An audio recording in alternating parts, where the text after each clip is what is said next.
Hello and welcome to Talking TSM, the Game House's talk show about TSM's LCS team. Yeah, I hope everybody's doing well. You know, we had a pretty solid weekend. Was a little nerve-wracking at times, but that's okay.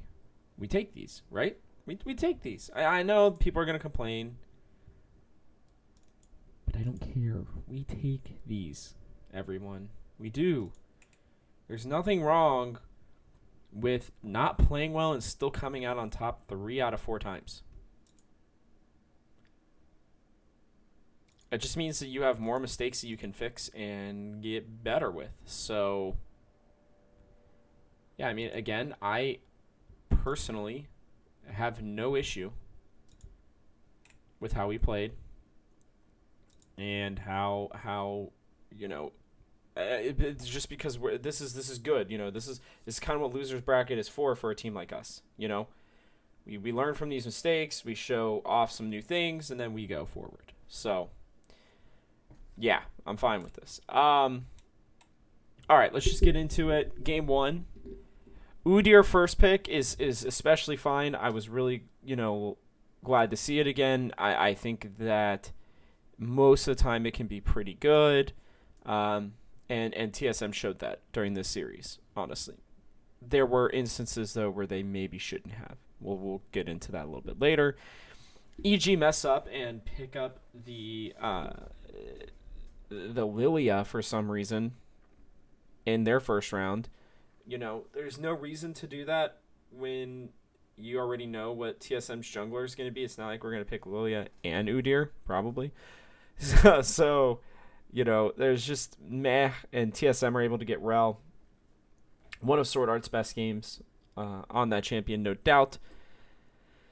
And I loved our first 4 bans, by the way, because I called him Echo, Rise, Renekton, and then they did Gnar. So it was our first 4.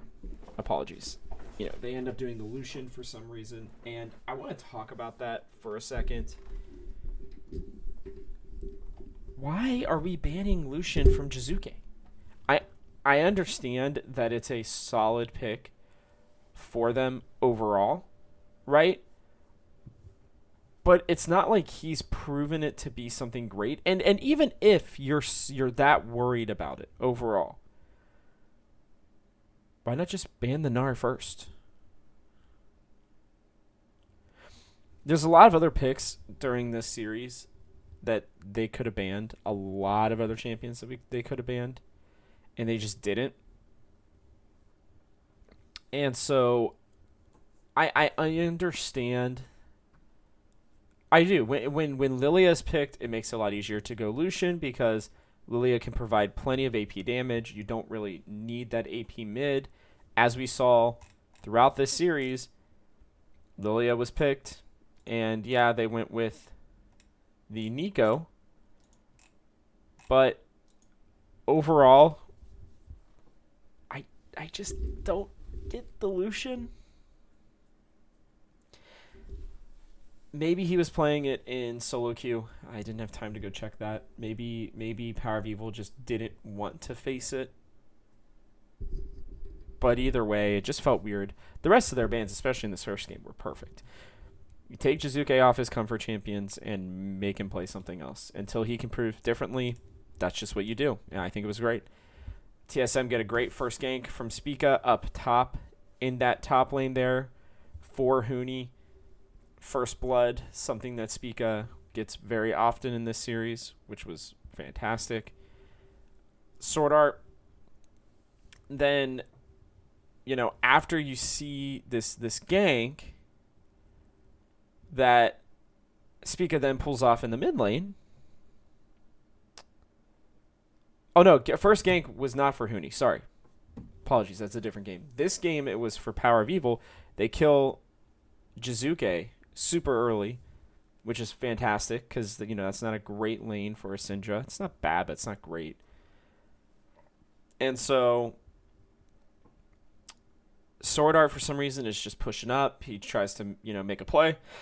And while I know that they didn't have vision on the Lilia, it's just an innate sense that I know he has, but there's no reason to go in there. There's nothing that TSM can do about, there's not much you could do about a 3-man gank in the bot lane. But understanding and knowing the situation, your mid laner's or your jungler has just ganked mid, and it's likely that Lilia's bot side. Just knowing the way that she clears, and especially if she sees the gank from Spica, she's going to be looking to make a play. And at that time, Huni's getting pushed into his lane. So there's not a great chance of them being in the top lane without TSM knowing, because they also had the top scuttle, I believe. And so, it's a blunder that definitely shouldn't have happened, but it does. And that's okay. It doesn't end up costing him the game, but it takes away the momentum that you just gained from getting that gank in the mid lane. Then randomly, Huni's like pushing up, which is fine, but he has a red/pink ward. He has a ward that, instead of placing it when he has the opportunity, which would have alerted him of Svenskeren coming up, he just dies. And then he flashes over the wall, and you're thinking, okay, he's going to escape. They both flash over, which to a certain degree, this is kind of worth it. Double flashes out of them for his flash. Sure, he dies, but overall, double flashes out of them helps the rest of the map. We see that, very, very, like, TSM get a lot off this play, but, Huni could have not only avoided it, but then he places his pink ward as he's dying in the bush that they have to go back to. And then he just loses that. And it's like, come on, man. Playing like me out there, bro. I know you're way better than this. We've seen it all year. He like plays like panicked sometimes, and it's just strange for a man who seems to have, no cares given about these kinds of things. And somebody who has heard for years about how he, plays terribly and does all this stupid stuff and blah, blah, blah. And it's like, nah, like, he's still good. He just has these weird panicky moments. And I don't know. I don't get it. I don't know. It's just it was a weird decision from him to place that ward down there as well. So hopefully he will learn from that one. Anyways, moving on. Then for his death, again, he gets 2 flashes, which are great. And then TSM are like, okay, fine, we'll just take the dragon. Love that. I love that mentality. I think that's the way they need to do it all the time. If he's going to get, taken out and you see the jungler up there, then just take the Drake every single time. They get the first Drake. This helps a lot. Lost is playing the Xayah well, but we see this last series. We see it this series. He pulls his feathers back almost instantly. And you only get the stun, if I remember correctly, when I played Xayah a lot, it's 3 feathers that you are required for the pullback for the stun. And for some reason, he keeps pulling them back with 2. And I'm sitting here and I'm like, what are you doing, dude? Like, why do you keep doing that? Just throw the extra one. Or I know maybe he's trying to get chip damage, which is fine, but I don't know. There's a lot of times where it's like he's so used to the combo that maybe he's just messing it up. I don't know. There's just something going on there that we saw it in the Team Liquid game. It cost them a couple times. He was pulling his feathers back at bad angles and too quickly. And there are times when it doesn't matter. And I think there are a lot of times, where it's okay. Like, he doesn't have to get the stun off. But there are times when they're in team fights and he'll just pull them back at these weird and terrible angles. And I'm like, bro, what are you doing? Maybe that's going to be the new catchphrase. Maybe that's the new new segment. Bro, what are you doing? I don't know. Lost plays a pretty good series overall. But there are just times I'm just sitting there and I'm like, bro, what are you doing? Why are we doing that? So maybe somebody can explain it to me. I am not an all-knowing person, and I am never going to claim that. But it just feels weird to me. PoE is just making plays. He played this series very well. No surprise. I mean, let's be honest here.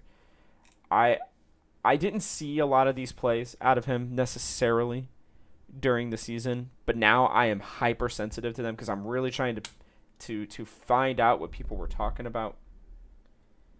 And I still think that people were underestimating the amount of impact that Huni had. But PoE in the last 2 series has just shown up. We are getting Summer Split Power of Evil already, and I love it. I am ready for it. TSM get a second Drake before 13 minutes. After Power of Evil flashes over, they get the kills. It was awesome. There's a huge farm and vision lead across the map for TSM at 15 minutes. It doesn't end up staying this way, but in terms of the vision score. But Lost is up by 20 or 30 CS. Power of Evil's up, and Speak is up. Like they're playing really well at this point. Huni then plays the third dragon fight so well. I mean, this is such a great champion for him. I loved the Nocturne. It gave me a little bit of apprehension at first, but then when they explained how well it pairs with Stridebreaker and I thought about it, I was like, holy crap, this is just like the perfect champion for Huni. And he shows during this series that he will pull this thing out. And teams should be afraid because we've mostly seen it in the mid lane for good reason. Again, it has a semi-global ult for the actual attack, but the full ult blinds everybody basically. I mean, it's great.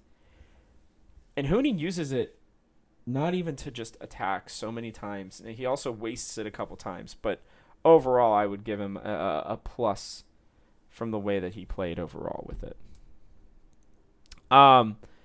He sees the Trist backing away, pops in, insta-kills her, and then, TSM win the fight. And this is what we've been talking about with TSM. If other teams are going to play 1-3-1 against them, so be it. So be it. But make them come to you at Dragon and win the fights there. And that's what TSM did during this game. And then they get caught in the top lane. Huni saves the day along with Sword Art. He uses his ult to allow PoE to at least have some time to move around. TSM turn it back around. Lost gets some kills. Sword Art uses just a huge ult. Huni jumps in. It's all working for him. Then in the last dragon fight, they EG just cone of death themselves, which was just so funny to watch. Huni just jumps in, wipes Deathly off the map before he can do anything again. They win the game because they had great objective control. They had, I think it was either at their third or fourth Drake. So either at Soul or at the third Drake. TSM actually only had like 3 towers at the time before they go and they get Baron. So I think it was fourth Drake. So TSM just played the game really well, and it's not like it was only late game scaling team comp. Lost scales ish, he scales, but not any more than Tristana, and Syndra scales, but not any more than Jizuke, and Nocturne falls off. Impact should have been stronger. Udyr falls off. The Lilia only gets stronger, and then the Rel and the Gragas or whatever. Didn't really see Ignar do anything that game, by the way. Don't really remember a major cask coming out from him. But overall, just a good, solid game. TSM closed it out. It went by 13k gold, 21-6, 10 towers to 1, 4 dragons to none. Cleanest game they've probably played all playoffs. Maybe. There was the TL game. I forget which one. Well, it was game 1 would have been this game. There was a part of me that was really afraid that this was what was going to happen again, as they were going to be so far up in game 1 and then they were going to somehow throw it. But nope, not this time. They played it really well. But then we head into game 2, and they first pick the Udyr again. Even though it's pretty quickly noticed by everybody that letting the Rel through after, the Udyr first pick didn't really make sense. So I'm a little confused, to be honest, because there's a part of me that understands the Udyr pick. Like, Spica's clearly comfortable on it. It's been working for him in the playoffs. He didn't have to show it during the regular season all that much. And so I'm sitting there and I'm like, okay, this is fine. But when you look at it, honestly, I'm pretty sure that EG just would have played the Lilia anyways. Because Svenskeren only played 2 games on the Udyr all season. So Lilia's going to be a priority pick for them anyways. Maybe even the Mundo. I don't think that they go and they just insta-pick Udyr. Now, I could be wrong. He actually, when he did get the Udyr, played really well on it. But those were games early on in the season. So I don't know that they go, okay, well, TSM first picked the Rel. And I guess maybe TSM were just afraid that if they first picked the Rel, that, that they're going to get countered with an Alistar or a Gragas or even a Galio. I don't really know exactly what that's looking like for them, but I don't know. Just this Udyr first pick didn't feel right after that first game, when the Rel was the clear disadvantage. And we see it here in game 2.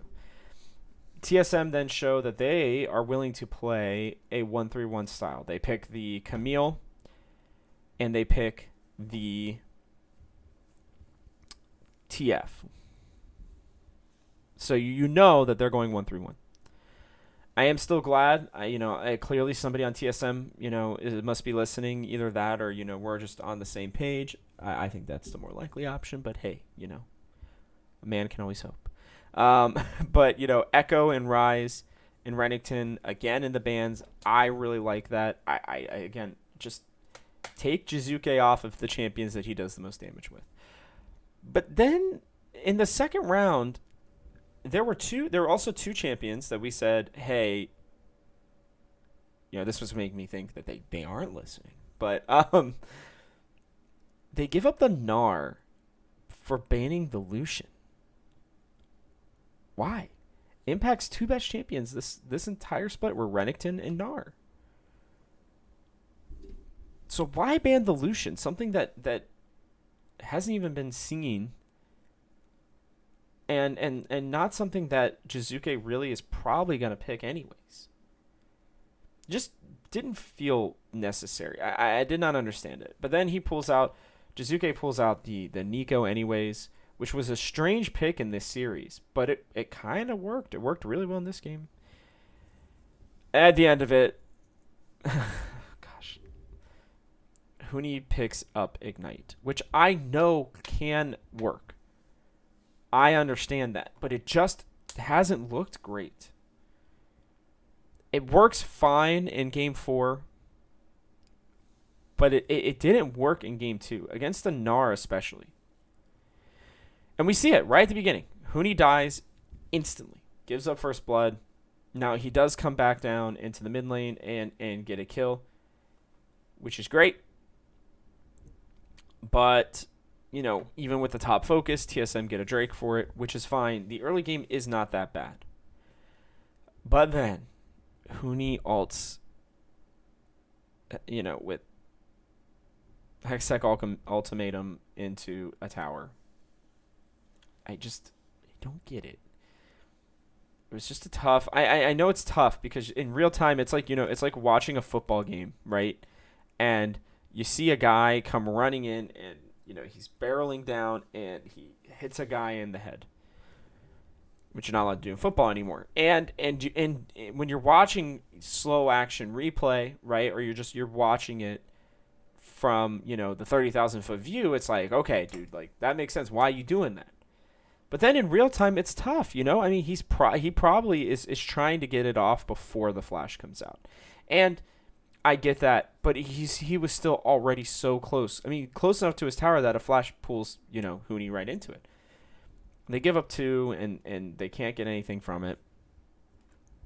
And then TSM dive a very tanky. They don't even dive. They jump onto a very tanky Lost, or a very tanky Ignore, and they do so without Lost. And the team's damage, which is Camille and Twisted Fate, is gone after 2 attacks, both of them. And Ignore still has Aftershock. There's not much that they can do. Lo and behold, they lose the fight. EG turn it around on them, and they lose out on the second Drake, and the next thing you know, they're 3K behind. And these are the kind of decisions. I love the aggressiveness from Huni, but he just played it with so much more control during the regular split. It feels like he's trying to turn back into his old self, and there are times when his old self is fantastic. I love it, but we don't want coin flip Huni. We want consistent Huni. And again, it's felt like what we saw in the lock-in and the first week of the LCS is back. It's that Huni's back. And now he's playing with hubris instead of confidence. Almost an arrogance to a certain degree of his play. And we want confidence, but we don't want him to be overconfident. We don't want him to think I can make every play on the planet, because sometimes you just can't. We head into the mid game, and name a more iconic duo: TSM and Dying at Rift Herald. I can tell you how that story ends. Most of the time. I mean, even in, I forget which game it was. I think it was game 1. They get the Rift Herald relatively cleanly, and then they drop it. Spica accidentally drops it while trying to clear wards. And it's like, okay, I get it. He's human. He makes mistakes. That's fine. But it just shows how often that doesn't... And it works out. It weirdly works. They still get 2 tower plates on it, and it's fine. But then, here in game 2, they still have a chance to come back. They still can play the side lanes really well. And I get that they can use the Rift Herald to enable that. But you know where the rest of the team is, and they just die again, man. And I'm just so tired of it. I'm just tired of it. Anyways, Huni's still getting kills. He's actually playing these team fights well, but just not having flash is not working. He's jumping in. He's getting kills. I mean, he's really the only one who does much of anything. Yes, he dies a lot. That's kind of his champion. Like, people will be like, oh, so-and-so dies a lot. But it's like, Huni is literally useless if he does not jump in and do something. That is the entirety of his champion, period, when it comes to team fights. And when this team fights, which they do a lot, he's got to be the one jumping in. So, but if he has flash, then he can get out of it. He can jump in, get the Hextech ultimatum off, get a kill, and then jump out. Just having 2 ways, it's just the Ignite's not going to be worth it, especially against this team. Even if Svenskeren goes with the Moonstone Renewer, it's just not really worth it. You can build items to do the same thing. You can't really build an item that gives you an instant flash anywhere.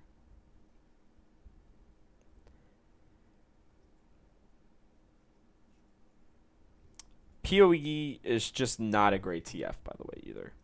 He just looks uncomfortable. He doesn't ult correctly. It feels like, he's not comfortable with the chain. He's not using the ults to gain vision, really, ever. He's not ulting into the side lanes. Like, he's just so...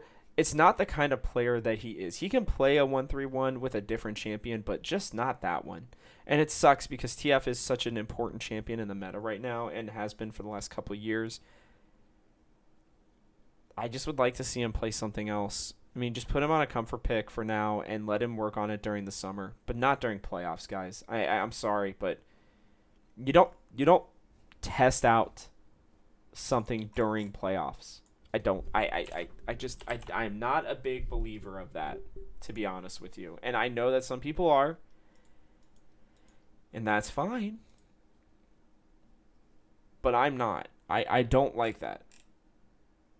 You know, it's his champion pool during the regular season was 5 champions. Azir, Syndra, Victor, Corki, Seraphine.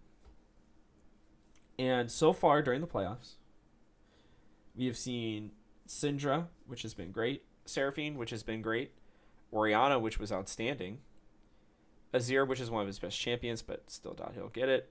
And then we see the Lucian and the Twisted Fate.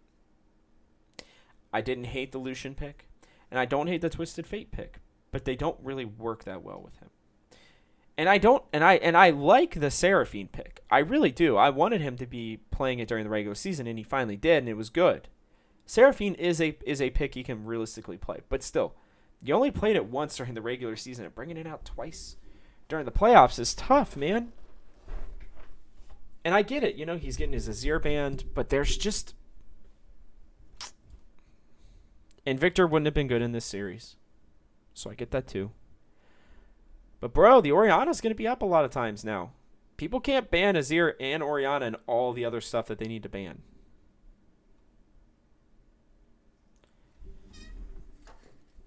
So, you know, just keeping that in mind. Also, the Udyr is clearly just not great when it's behind. TSM lose this game. They just did. They just lost it. Wasn't not a great game, and you're like, all right, here we go. Didn't expect a clean sweep, but didn't expect game 2 to be as bad as it was. You know, they went from one extreme to the other, and when you look at it, TSM just didn't. They didn't play their comp. So we're in game 3, and Udyr, when Rel is clearly like the pick, and there are times in drafts where you gotta change things up, because during a series, a pick, even if it's not necessarily the best pick, but it's clear that this pick is going to be important for the series, you gotta pick it. And they just don't. They let the Rel go through. I do love the draft change, though, to picking Power of Evil before the second round of bans. I think that was super smart from TSM. They get the Ori pick, and it's honestly crucial in this series. And they do the Gnar in the first round of bans instead of the Rise. And it's fine, but I just don't think they're going to first round the Gnar anyways. They seem really focused on saving Impact's pick for later. And I think that if TSM really aren't going to first pick the Rel here, just ban it instead. If you're not afraid of the Rise, then just, or the Gnar clearly, then just ban the Rel. And then, they're clearly afraid of the Gnar, but you can save the Gnar for later. So they could have gone Echo, Rel, Renekton, and then Gnar in the second round. I just think they could have. It would have been fine. They blind picked the Nocturne, which, again, you know, they felt, and it was clear, according to an interview with Hooney, that the Nocturne was something that they felt was good against not only the team as a whole, but the Jizuke pick. So I think that that's important. I think that that's a really important one to distinguish. So they clearly Nocturne is an important pick for them. But blind picking it and then allowing a Volley bear to go through is tough. That is not a fun matchup at all, especially in a lane instead of in the jungle. Ugh. A lot of healing from a Volley bear. A lot of healing. And Yone truly could have been a problem for TSM in this series. It ends up not being one, really. You know, and it's not because Jizuke didn't play him well necessarily. They just didn't. They weren't able to do things that allowed Jizuke to play well. And so this was interesting. Sword Art gets the early sums out of Deathly, and Lost. They played this matchup really well. I remember distinctly saying on Thursday they need to focus the bot lane and get them ahead. Shut down Deathly, and they do. They keep him from doing anything. Spica gets first kill. Notice. TSM wins every game that Spica gets first kill, by the way. First blood. And his first blood percentage during the season was pretty low. So they're learning. Their early game is a lot better. That was one of the big things that I wanted to see in this series, and they did it. It was much better in this series. But anyways, moving on. Sword Art misses a hook, and everyone stays for the fight. There's no reason in a game like this to do that, in my opinion. I don't think you need to stay in a fight once something that crucial is missed, especially when there's 3 of them. And then we're at the freaking Rift Herald again. After we lose. It's 1-5, I think, at this point. In terms of kills. And TSM just...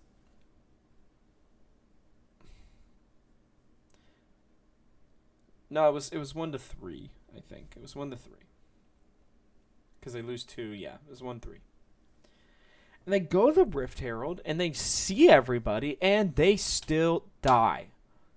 And they lose 3 people, and they lose the Herald. That is not worth it, guys. I just don't get it. I don't understand it. And it feels like every team in the LCS is just throwing at Rift Herald. It's not like the intrinsic value or the scaling that you're going to get from a Drake fight. It's just not. You don't have to treat it like a Drake. Because I think that's what a lot of teams, especially TSM for some reason, are doing. It's like, yeah, we got to try to do everything we can to make sure the other team doesn't get this. No, you don't. You just don't. And yet they keep doing it. And I don't know. I'll talk about it a lot more later. Then there's a fight over the TSM blue where it looks like, oh man, this game looks like it's probably over.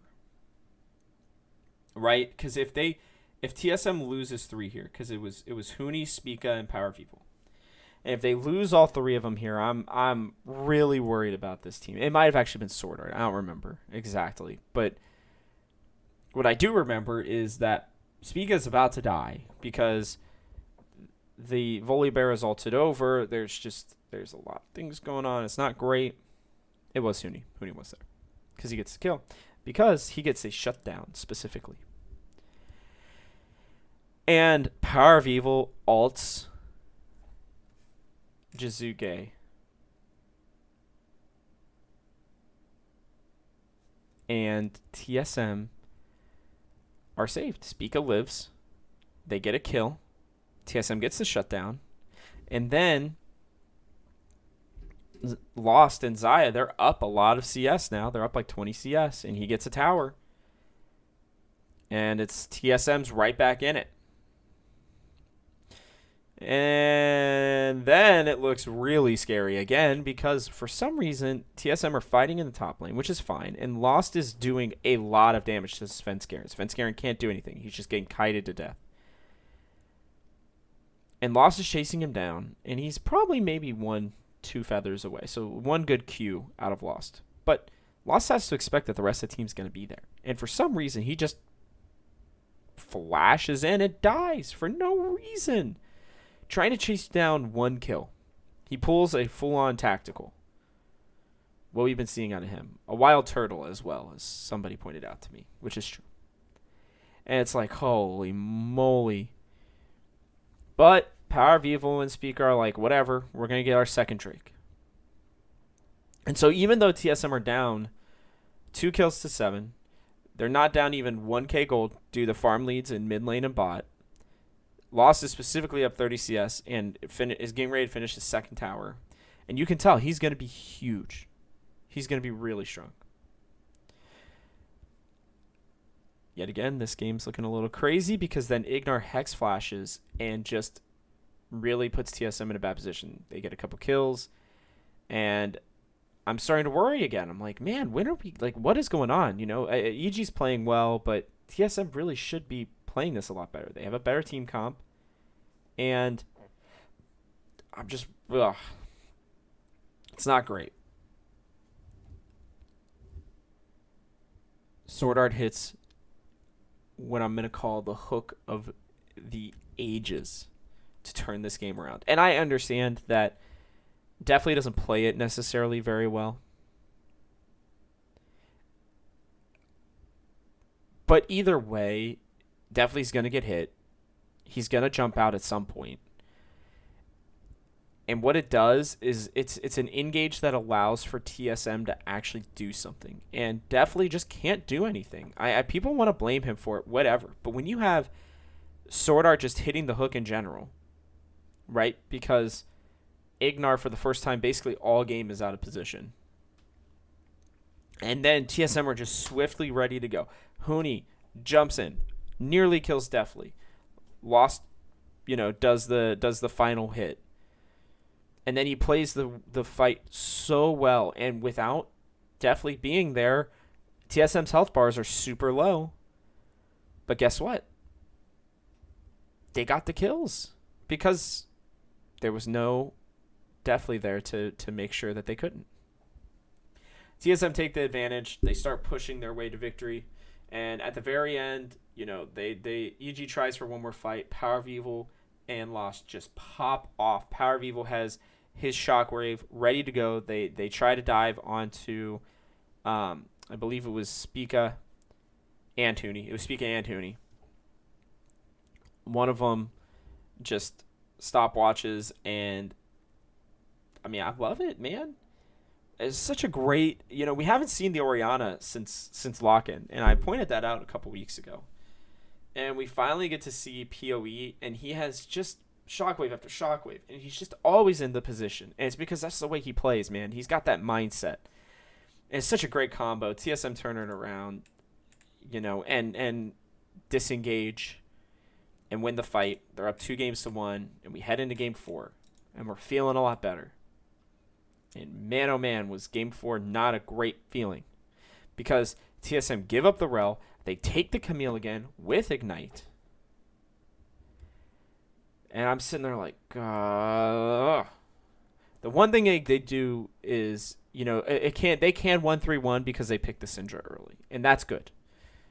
That's a really nice pick on PoE there. I would still prefer the Galio over the Alistar, to be honest with you. I understand the tankiness, and I understand the ability for him to start off fights and everything. But with the way TSM has been playing, I don't think they needed the Alistar. I understand that he's good against the Rel too, but I just think Galio would have fit better here. I just think it would have fit better here. You can Hextech Ultimatum with the Galio ult over top of it with Spica running in. Syndra, Scatter the Weak. That sets up perfectly for Lost. Because he finally got his Trist. He finally got to get off of Xayah duty and play the Tristana. But again, the Camille takes Ignite, and I just was not looking forward to it. Then it was pointed out to me that, he is facing an Aatrox. It is going to stop the healing from the Aatrox. This was a more understandable use of the Ignite, to be honest. And Huni does play it well. TSM are able to get a kill thanks to Huni's play against the Aatrox. Spica gets first blood. Again, all 3 games that TSM win, Spica gets first blood, or is a part of the first blood.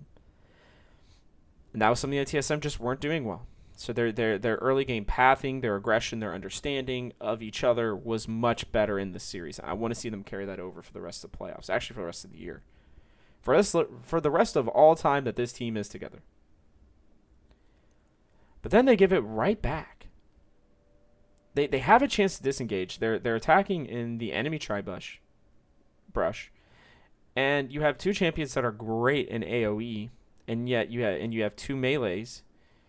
That's just not a 2v2 that you're going to win. And not only that, but you already used everything just to get up to it, and you have a chance to run away. The Lilia is running away initially. If you rewatch that fight, that skirmish. And TSM they give up the double kill, and they're down. And then they play the Herald correctly. Sure, they give up the Herald, but EG makes the mistakes. There's a big alley pulverize, and they get some kills back. And it's like, okay, this is good. And yet again, it's a it's a flip flop. TSM make a good play, then they die. TSM make a good play, and then Sword Art stays for no reason with 300 health and just dies to Jizuke. It's 1 Q and an E, I think, if I remember her kick correctly. And it just dies. And it's like, come on, man. You didn't have to stay. PoE was fine. Then Spica's, doing Drake. They give up the top lane, which is, top lane's hurt, which is fine in and of itself. Lost almost dies, though, and TSM need to learn that they need to just play a little bit more carefully, especially if Spica is soloing the Drake, because he's going to get no support from you if you're almost dead. And if he needs it. And there was a chance he was going to need it. Luckily, he didn't. TSM get TP flanked, and man, it's looking like, wow, okay, yeah, they've got Drake, yeah, they got First Blood, but, ooh, it's looking like we're going to Game 5, folks. They try to go for the Herald this time, and they make the same mistakes again. They just die again. And the hole gets dug deeper. TSM are able to get a kill at the top side of the map. They chase down the Aatrox. Lost is able to get a kill, but he gets collapsed on, and it's a 2-for-2. No way for them to kind of really, bring that one back. At the third Drake, TSM just somehow get it. I don't really understand why Svenskeren wasn't there, really pushing for it. EG just kind of give it up, and makes really no sense. TSM yet again in the mid lane give up 2 for no reason, really. They just start fighting right outside of the range of their tower. And they're trying to dive this rel for the second or third time in this series. And they just die for it. Then EG make the smart call. They go for Baron. And again, it's looking like, man, this series is going to Game 5. And that is terrifying. There's no reason it should be going to Game 5. No reason. PoE dies. Then Lost dies. But then, by some miracle, Spica jumps over and steals the Baron amongst 5 members of Evil Geniuses. Svenskeren's D key it's not looking great in this series. Basically saves the game, possibly the series. We don't know how Game 5 would have gone, obviously, but we didn't have to worry about it. TSM get a huge pulverize out of the Alistar. Would have still preferred the Galio, but the Alistar plays well here. TSM respond. They finally kill Ignar. Spica secures Drake 3. And then a weird fight breaks out where Jizuke and Huni are both traded early after the Drake. Sven's on the wrong side while his 3 teammates are coming down the river. He's still stuck in the bot lane. And Lost just plays this fight so well. They try to dive onto him. PoE hits a really great stun on the Deathly. Everybody's like, well, Deathly was just sitting around there doing nothing during the fight. No, he got stunned. So he's not in the fight when everybody else is jumping in. And Power of Evil and Lost are able to flash out. Lost jumps out, gets a kill, and then the fight's over by the time Deathly can really get back in. Now, to be fair, Deathly should not have gone back in here, but I don't know what else he could have done at this point. He's just trying to get a kill real quick. And it's just such an underrated play by Power of Evil to hit that stun. And I don't know if he was directly going for Deathly, but putting it in the right spot in the right place, sometimes it just works out. TSM start turning it around. They get the Baron. They're pushing in, and maybe they didn't have the Baron. No, they didn't have the Baron. And TSM lost to a super dive from Jizuka. I mean, he just does everything in his power to get in there. He kills Lost, but crucially, Power of Evil is still free firing. And TSM turn it around, win the fight, kill everybody, and win the series. Just like they drew it up, right? Oh, 3-1 win. 2 back and forth games, 1 stomp against them, 1 stomp for them. It's a good series. I mean, it's a good series to watch. Not a great series for us. We didn't play it well. There were a lot of mistakes. My overall notes here is that TSM still have some draft issues that they need to get solved before TL and C9. And their first draft was great. They were kind of gifted the rel, but even still, and their bans were good. They clearly were prepared. They're clearly scouting well, but they're not exactly playing the way they want to, and they're bringing out so many new things during playoffs that I wish they would have tried a bit more during the regular season. And I know that you can bring out things during the playoffs that you've been practicing all year long. And there's new patches, there's just all these things. But it feels like they're trying a lot of these things when they don't need to. And they can take a risk during game 2. They're up 1 game. I actually would have preferred they win game 2 and then they take a risk doing a 1-3-1 comp, but TSM felt differently. They wanted to try to see if they could play that 1-3-1 comp, and it just didn't work. And they will find a combination that will work. I actually think a really interesting thing that we saw in the LEC was the who was it? I gotta check this really quickly because I think this could be really interesting for TSM. Actually, it was during the Rogue and Mad Lion series where they went starving Senna with a Cho'Gath bot lane. That could be fun. That could be interesting. It's those kinds of changes that I think can be really good. Which, oh yeah, by the way, Mad Lion somehow 3-game sweeping in the last 3 of the 4 games against Rogue was pretty crazy. Pretty nutty, if you ask me. Anyways, my point is you're going to pull out things you don't necessarily expect to, and it's fine to try them when you're winning or in the first game. But it just feels like this team didn't it was just not wasn't great. It just wasn't great. Power of Evil was definitely the player of the series, no doubt in my mind. Hit so many big ultimates, did plenty of damage. I know Lost got a lot of the kills, but hey. And Spica got the big Baron steal.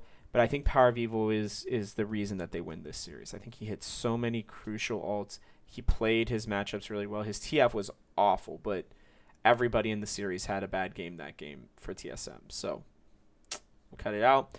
Huni is showing his range, which I love. That's what's great about him. He makes up for the lack of champions. Well, kind of lack of champions that Power of Evil plays sometimes. And so his range is great. Showing off that Nocturne was awesome. But the Camille with the Ignite into matchups that the Ignite's not going to help initially is not great. I think it's a really nice solo queue thing. But in a game where team fighting and everything matters so much, and against an opponent that you're like, if he pulls it out against Fudge, I don't blame him. If he pulls it out against Someday, Impact, and Alfari, though, I don't love it. So I hope they don't do it again during the Someday series. Or during the 100th Thief series. Because that could be really problematic. As we saw this game. Speak Up plays the Udyr really well. But I don't know that they keep first picking it. I know that teams probably aren't going to ban it. But I'm okay with it in the first game. But then we need to watch and see how the rest of the series goes on. If there's a pick that clearly becomes crucial, then they need to change it.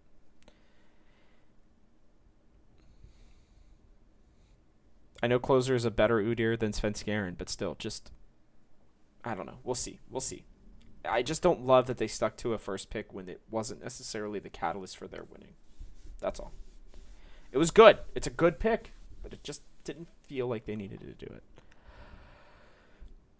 Sword Art didn't win the Vision game for the first time in a while, and it's kind of, well, not in a while, like it's kind of becoming a trend in the playoffs. The Vision game, he lost 3 out of 4 games, barely losing game 1, but obviously they still won, so it's fine. But it just was strange to see that happen.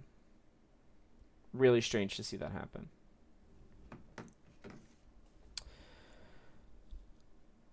Lost on the Zaya is fantastic. We talked about this. His pullbacks are not great, but he's also been showing what he can do. I'm really liking the development of this kid. I think he is going to be very good. I fully believe that. This is his first true split, and I don't worry about him all the time. I don't worry about him as a rookie. And I know that he doesn't play well all the time, but there's something to be said about a rookie player not causing you to panic regularly. The kid just does his job. He just does his job. And Cody, I know if you're listening, this probably kills you to hear. I do like you, bud. I think you're really good. Sadly, I think you're going to probably be on a new team next split. And I think there are a couple that will happily pick you up. So go crush it with whoever you go with. But I think that Lost has earned his spot on this team, at least for this year. I hope for the future as well, because he's played really well. And he's going to make mistakes here and there, but he's made a heck of a lot less mistakes than a lot of other AD carries. And I'm being really nitpicky when I'm talking about his feather pullbacks, to be honest. Because overall, his positioning is pretty good in games. He understands what he's supposed to do. He has CS leads when given the opportunity. And this has been a little bit of the difference lately. Is Sword Art's been kind of babysitting him a little bit more, but he doesn't need it. He really doesn't. He doesn't need it. But overall, I'm okay. I'm happy with the way that he is playing for his first split. I'll do a couple others here. Great objective control, especially Dragon, man. We talked about it for so long, and I think this team won because they had better Dragon control. Straight up. It didn't matter that they only got Soul once. I don't care about that. It's just making sure that the other team can't find a way back in the game because of it. And they did that all series. Really nice to see. I don't know how else to say this other than, please, for the love of God, stop throwing at Harold. Please, guys. Just stop it. It's my last negative. Just stop. Ugh, it makes no sense to me. I just want to see them play it better. Harold is sure, it's a good objective. But it's not great. It's not worth losing leads over and giving over random kills and then losing it. Teams are just getting so much off of TSM because they give up these heralds. It fits their style of play, but they don't have to consistently die at it. They just don't. Let the other teams make the mistakes around it. Let them overcommit for it. When they do that, TSM win these games. When they allow the other team to do it, they just do. I think it's becoming so much of a trend that I really hope that they focus on it hard this week and understand that they can't allow that to happen going forward. Lastly, I am pretty happy with the 100 Thieves matchup for TSM over Dignitas. Dignitas just weirdly had our number. I know that 100 Thieves played a good series, finally, and Ryoma looked solid. They looked like they understood what they meant to be doing all season long when they made that change. But Dignitas just fell off, man, and I don't understand why. I'll have to really study that game someday. That was totally unintentional. At some point. But I think this is a much better series for TSM. I think Someday and Huni are even at best. Again, I'll dive into this on Thursday a lot more. But I think Someday, here's a quick preview. Someday and Huni, I think, are even. If Huni's given better picks. I think Cooney can have the advantage. I think Spica and Closer are pretty even, but I'd give Spica the advantage. I give PoE the massive advantage over Ryoma. I think that that's going to be huge for TSM. And then I give the 100 Thieves bot lane the advantage overall, but I think it's a lot closer than people would think. So apparently, from what I've heard, the Dignitas drafting was not great, which is what led to them losing. So maybe that's what it was too. But that team will be back. They'll be back next split, and they'll be stronger. But I'm really excited for a 100 Thieves matchup. I think that TSM can take advantage of it. I think they can get some work done with it.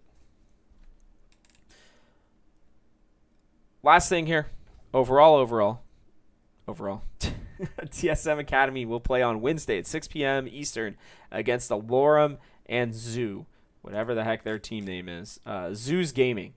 So it's got Alorum, RBM, who I don't really know, Darkwings, Raheen, and Rhino. I'd heard of Rhino. I don't think I'd heard of the other three. So, and obviously I've heard of Alorum. Y'all should have heard of Alorum. So it looks like he's kind of just leading the charge with that team. They go up against our boys 6 p.m.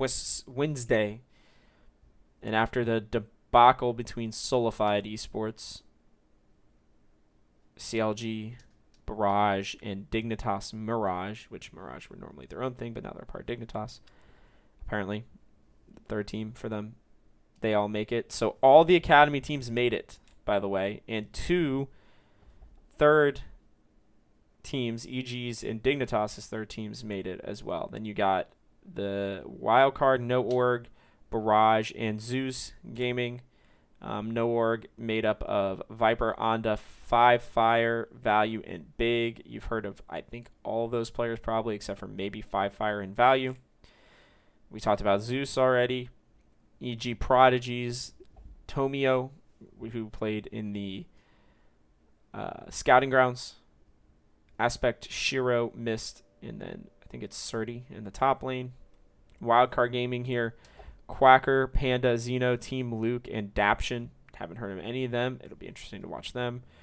Barrage, PCL, Fnatic, who we have know before. Appa, who is also from Scouting Grounds. Gorica and Winter, both older players who have been in Scouting Grounds a couple times. I think Appa is the most exciting one to watch out of all these so far. And then the Dignitas Mirage team of Dragoon, Hayama, DNA, Meech, and King.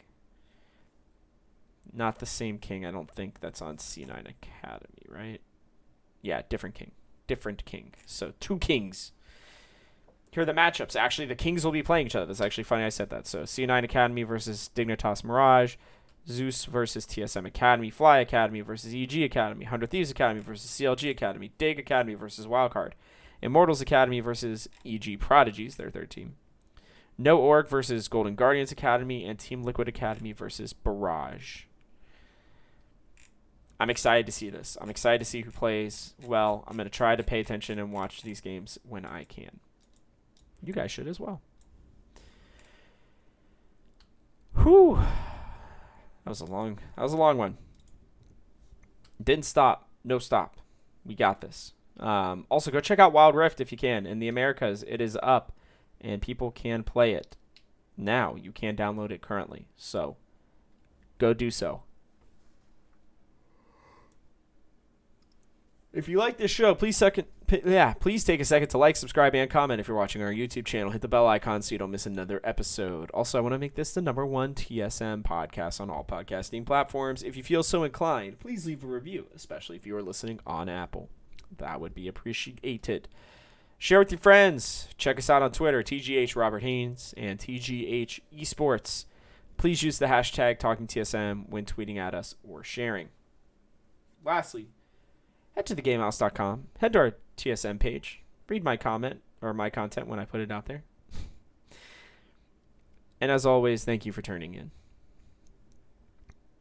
This show comes out every Monday and Thursday and is exclusively for your TSM ear holes. I'm Robert Haynes, and this has been Talking TSM. See you next week.